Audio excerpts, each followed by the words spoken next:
All right.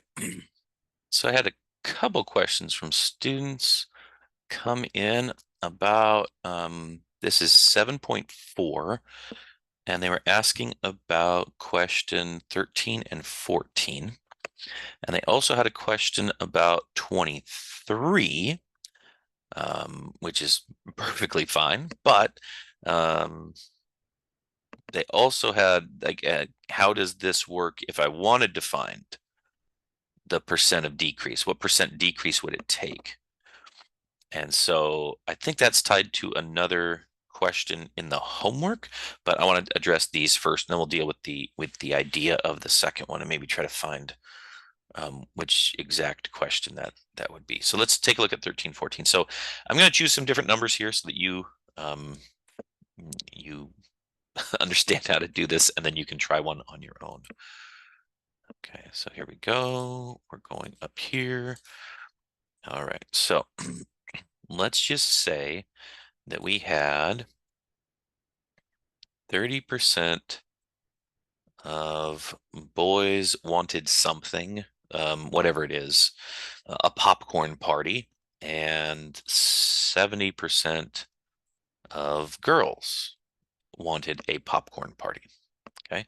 But when you combine all the votes, the end result is, let's just say that 40, I'm making up some numbers here, 40% of everyone said yes, they want the party. Okay. So I'll say they said yes or voted yes. It could be for anything. Said yes. Okay, so I got 30% of boys, 70% of girls, but overall 40% of everyone. And the question would be, well, wait a minute then. Is this possible? Not just is it possible, but well, how many boys and how many girls would there have had to been to make this work out? Kind of thing. So 30% of boys, you remember, you can think of this as 0.3. You can think of this as 3/10. Same with 70%. This would be 7/10. And 40% of everyone would be 4/10. Okay. Now, I do not know how many boys there are, so I'm going to treat that as a symbol. I'll say B is like the total number of boys is, oops, not it, is total boys. And over here, we'll say G, the capital letter G, is total girls. Okay, so let's think about this then together. So the number of boys, again, 3/10 of the boys said yes. So if I come down here and I say, let's put those together, that means I have 3/10 of the boys had to say yes. Okay. So this right here is boys who said yes. Okay. And we add that to 7/10. Why did I write 7? 7/10 of the girls. Okay. So this is all the girls that said yes.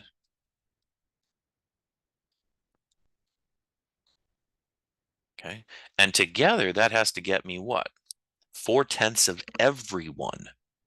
That has to get me 4/10 of everyone. But where would the everyone be coming from?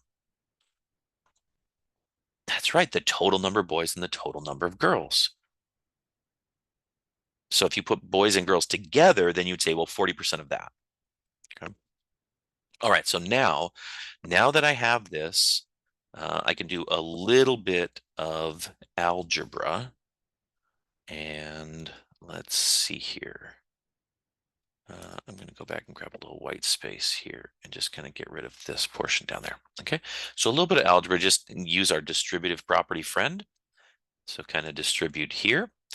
And once you do that, you end up with 3/10 B plus 7/10 G. You could have used decimals here if you prefer.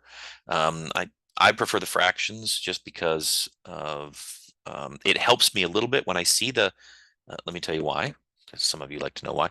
When I see B and I multiply by 3/10, I know that the boys have to be some multiple of 10, because otherwise they wouldn't cancel the fraction out, right?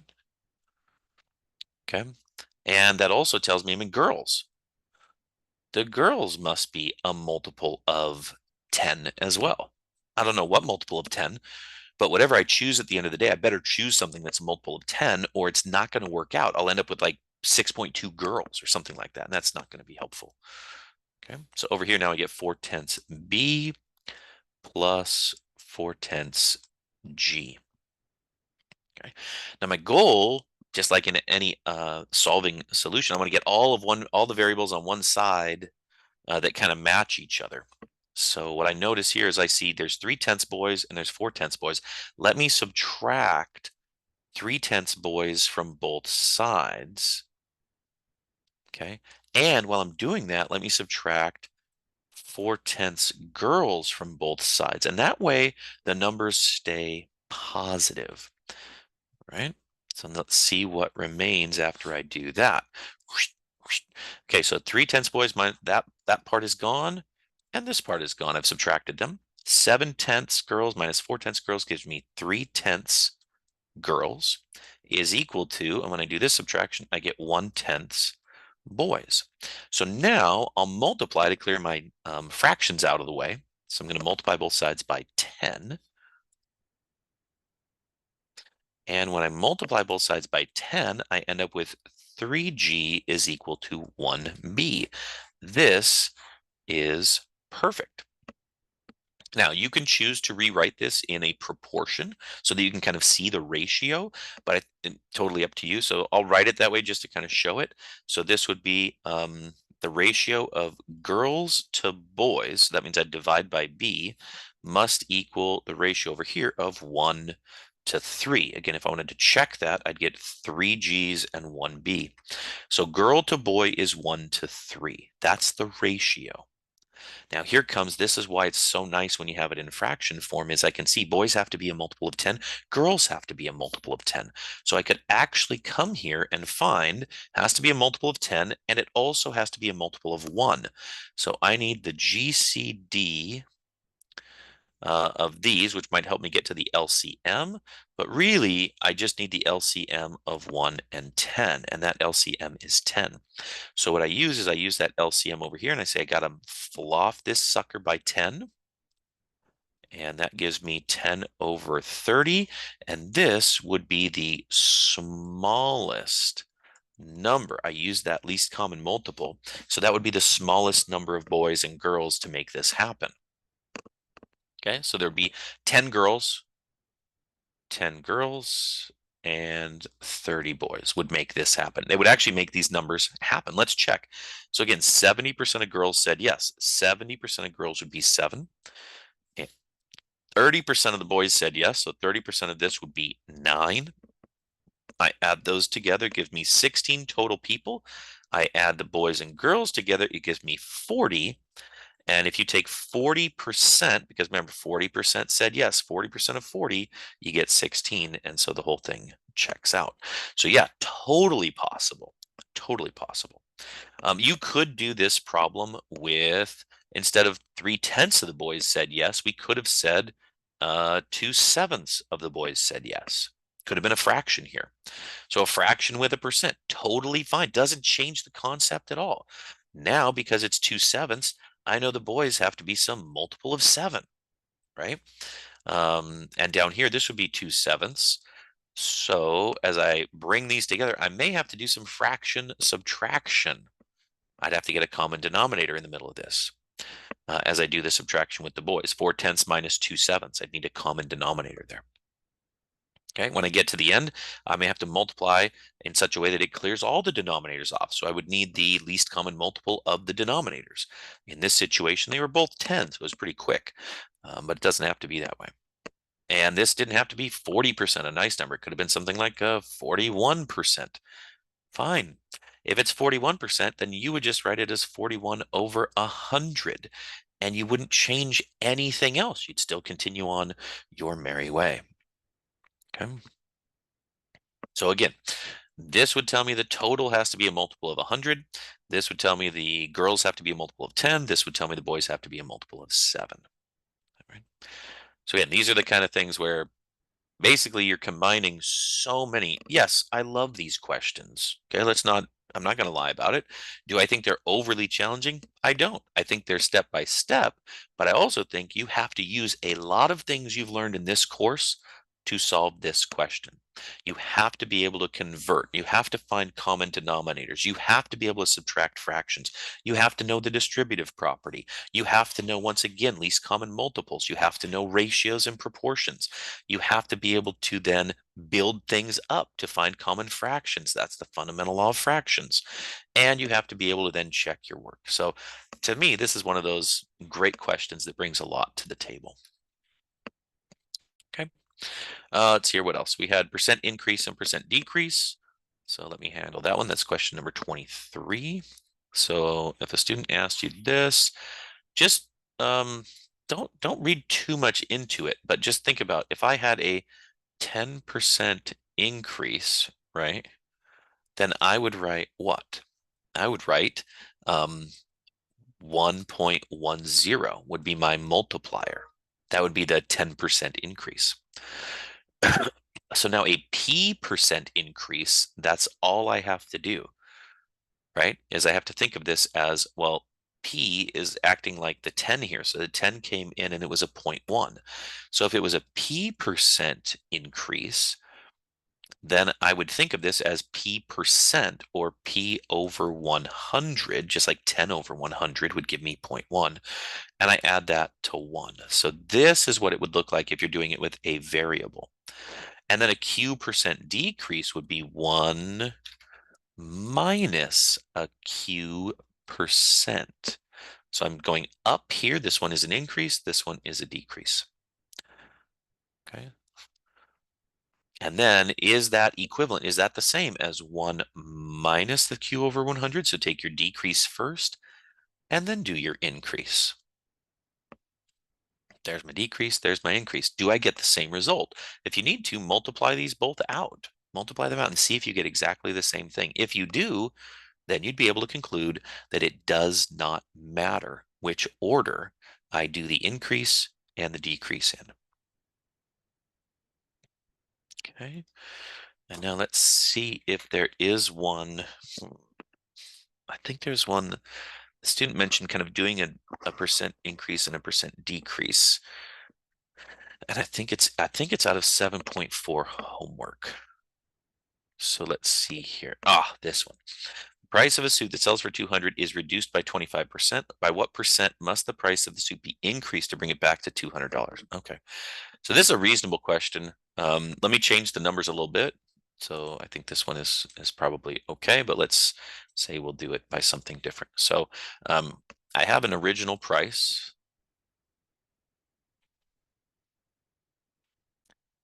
P, okay. And so then I decrease the price, okay. Decrease by some percentage. For this example, let's do 30%. Okay, what is 30% decrease? All right. Then I want to increase it again, increase by I don't know how much percent to get it back to the original price. So let's just start for a second and say, okay, if you started with the original price of P, right, and you decreased it by 30% using the shortcut method we've seen in this class, 30% decrease would be 1 minus 30%, and that gets you to 0.7. So you'd multiply by 0.7. Okay. And this would get you the sale price, right? Because you've dropped it by 30%. Okay, so now, yeah, good catch. I need to learn how to spell. There we go. All right, back to it. So that's the sale price. Now what you want to do is you want to take that sale price, maybe I'll just call that SP sale price. So sale price, now I want to multiply it by some increase to get back to what I started with. So what do I have to multiply here to get back to P itself? So what I want to do is I want to kind of shorten out. I know there's a sale price in here, and some of you are going to be tempted to go straight to the sale price. This would be an approach that would allow you to solve any of these very quickly. And so what you do is you say, well, I'd start with P. I need to multiply by 0.70. Then I need to multiply by something. I don't know what. I'll call it X. You could call it cloud. And I want to get back to the original price. Notice this new variable of SP, I don't need to use it at all. because that was just a temporary piece. This would be the SP, and I'm there to go. And what I love about this particular idea is that if you look, there's a P on both sides. So you really could divide by P on both sides, and you'd end up with this equation. 0.70 times X is equal to 1. And this goes back to chapter 6. Because 1 is our multiplicative identity. What would you multiply by 0.7 to get to the multiplicative identity? That would be the multiplicative inverse. That's right. And we affectionately called that the reciprocal. But you notice this isn't a fraction. 0.7 is not a fraction. So take a moment and turn it into a fraction so that you can look at it and say, how do I get to 1? And all of a sudden it becomes significantly clearer. At least I think so. Because if I said 7/10 times what gets you to 1, you might be able to come right down and say, well, that's 10/7. And I'd be like, you're absolutely right. 10/7. 10/7 is the number I'd multiply by. This is the factor. This is not your increase in percentage. This is your factor. So you'd come up and say, okay, well, 10/7. If I was to turn this into a percentage, right, I would have to write it over 100. And therefore, I'd have to move the decimal 2 places. So we multiply by 100%. 100 times 10 becomes 1,000 over 7 as a percent. And this is a percent of. So when I divide 7 in here, this is where my calculator comes in handy. 1,000 divided by 7. Here we go. 1,000 divided by 7 is 142. 142. Now I'm going to pause. Yes, it gives me a lot of other decimals. I don't want to write all the decimals out because I'd have to write the exact amount and it would be a repeating remainder. So I'm not going to do that. I'd have to put the rep at 10. This is 6 digits long. I'm just going to say 142 times 7 gives me 994, which is a remainder of 6. Aha. So I would need to charge 142 and 6/7% of that sale price, which is a 42 and 6/7% increase. So if you wanted the percentage increase, that's how you can find it. Notice the 30% did not really come into play. It was like used in the first step to get to the 0.7. After that, 30% didn't come in at all. Okay, decrease of 30%. So again, this allows you to do it for any value. Could we have done this for $200 suit? Of course we could have. Multiply by 200 times 0.7. That gives you 140. That's your sale price. I need to bring it back up to $200. So if you look at it, you would end up saying from 140 to 200. Now you could jump in over here and say, well, wait a minute. How does that connect to the 10/7, Scott? Well, you know you want to get to 200. You're starting at 140. How do these numbers connect? And if you divide each of them by 20, putting the fraction, if you will, in simplest form, you get 10/7. So it exactly is the same thing you would do with these. As a matter of fact, once you see it once, you really could say, I could get to this value without having to do all of these steps, perhaps.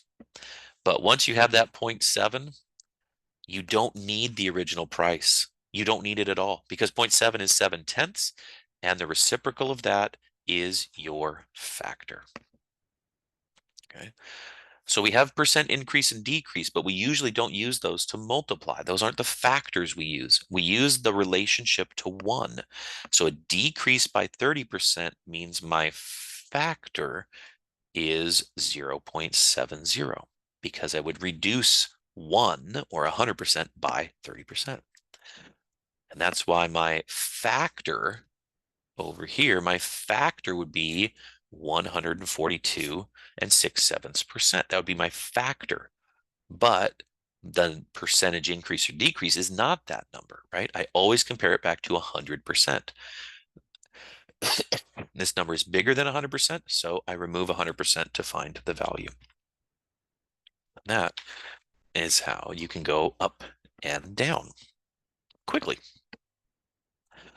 All right, let's clear those drawings off. Back to it. Oops. Let's see here. So that was question 32 out of the 7.4 homework. So a couple follow-up questions on 7.4. So nice work there. They're not the easiest questions, but as you can see, they tie a lot of pieces together that we've learned. And that's why when people say, is the final comprehensive?